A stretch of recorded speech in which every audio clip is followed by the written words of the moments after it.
C'était un reportage signé Pierre Tebeu.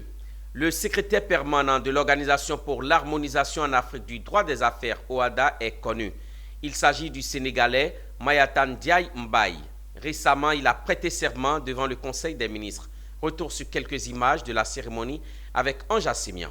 Le secrétariat permanent de l'Organisation pour l'amélioration en Afrique des droits des affaires a un nouveau visage. Pas aussi nouveau que ça, vu qu'il s'agit d'un visage bien connu de la maison.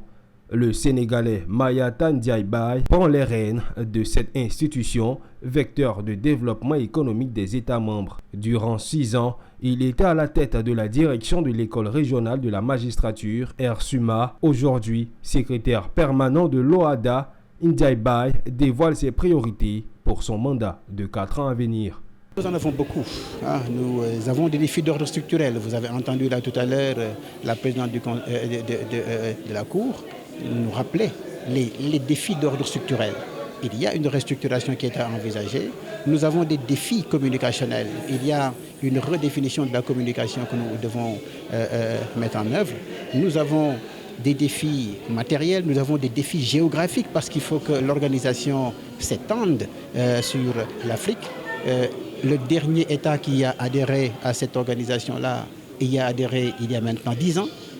Donc depuis 10 ans, l'organisation ne s'est pas agrandie du point de vue géographique. Nous espérons qu'on va y parvenir. Il y a beaucoup d'autres défis, naturellement, mais surtout faire de telle sorte que le dispositif que nous avons et que nous mettons à la disposition des professionnels du droit, que nous mettons à la disposition des juridictions, que nous mettons à la disposition des entreprises, puisse servir à la sécurité juridique, à la sécurité judiciaire et au développement économique qui nous intéresse nous tous. Avant la célébration des 30 années d'existence de l'Organisation pour l'amélioration en Afrique des droits des affaires, le secrétaire permanent espère compter sur le soutien de l'ensemble des ressources humaines de l'organisation.